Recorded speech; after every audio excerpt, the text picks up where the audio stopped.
Goranboy rayon icra hakimiyyətinin başçısı Məhərrəm Quliyev təsdiq olunmuş qəbul qrafikinə uyğun olaraq 4 iyun 2026-cı il tarixində rayonun Qurbanzadə kəndində növbəti səyyar qəbul keçirdi. Səyyar qəbulda rayonun hüquq-mühafizə orqanlarının, idarə, müəssisə, təşkilat və xidmət sahələrinin rəhbərləri iştirak etdilər. Rayon rəhbəri çıxışında vətəndaşların müraciətlərinin əsaslıqla yanaşılmasının dövlət siyasətinin əsas istiqamətlərindən biri olduğunu vurğuladı.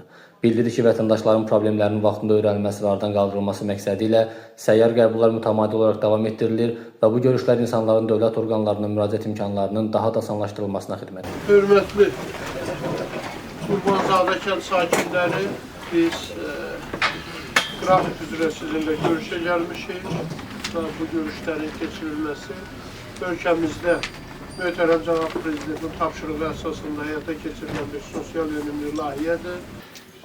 Pay torpağında artizan məsələsini ayrı yer deyilən ərazidir.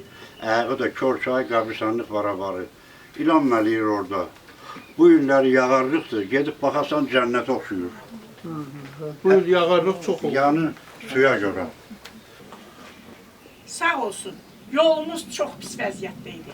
Prezidentimiz sağ olsun, gözəl yol çəkdi bizə. Bizim bir dənə artizanımız var. Bu günlərim o artizan az cana su verir. Ondan biz istifadə edə bilmirik. O artizana biz bir dənə nasos ala bilmirik. Mən sizin yanınızda tapşırıram, haçın olacaq o?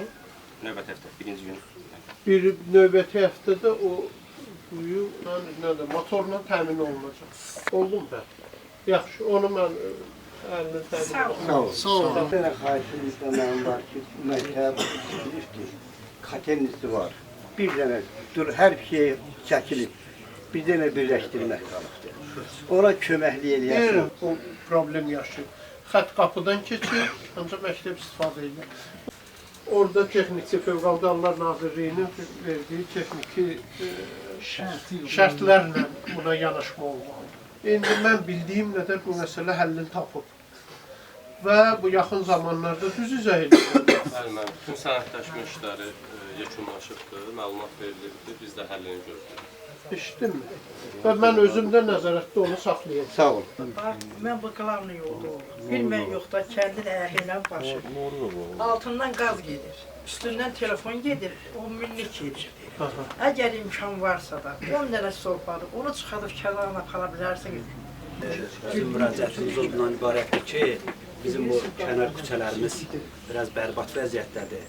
Əgər imkan varsa, ora bir texnika ayrılsın, sadəcə oralar sıyrılsın. Yağış yağanda gölməçələr olur. Bizim kəndin bir dərəcə problemi var.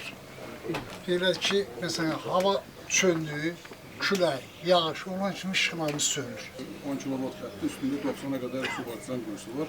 Yəni elə hadisələr amma dediyi kimi, gecə səhərə qədər Yox, biz bunu dünən də sənlə danışdıq iclasda da artizan quyuları olan yerlərdə açarlar olmalıdır. Artizana görə kəndin işığını dayandırmaq olmaz. Aydın oldu mu?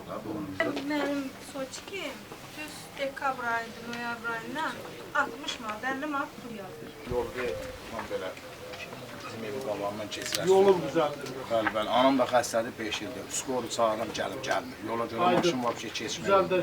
Sonda kənd sakinləri göstərilən diqqət və qayğıya görə ölkə rəhbərliyinə minnətdarlıqlarını bildirərək, səyyar qəbulların keçirilməsinin vətəndaşların problemlərinin yerində öyrənilməsi və həlli baxımından mühüm əhəmiyyət kəsb etdiyini qeyd etdilər. Ulu öndər Allah rəhmət eləsin, diqqət qayğısı olubdur. 70-ci illərdə burada qaz çəkilib. Tovanıdan gələn ağ suyu böyük baseyni olur. Bütün 3 kənddə su olur.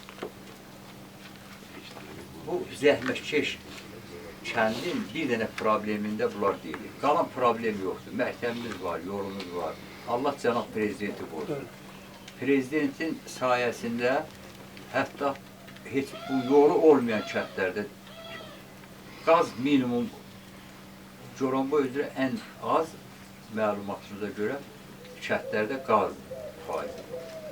Qazlaşmayan cəmi 6 kəndimiz var. 6 kəndlər var ki, 20 kəndində yoxdur. Bu, elə yenə cənab prezidenti diqqət 96%. Allah cənab prezidenti qorusun. Mərhamı cənab prezidentin siyasəti. O siyasəti hər birimiz dəstəkləyirik və o günlər bu devlətin arxasındayıq. Sağ olun, təşəkkür ederim. Sağ olun.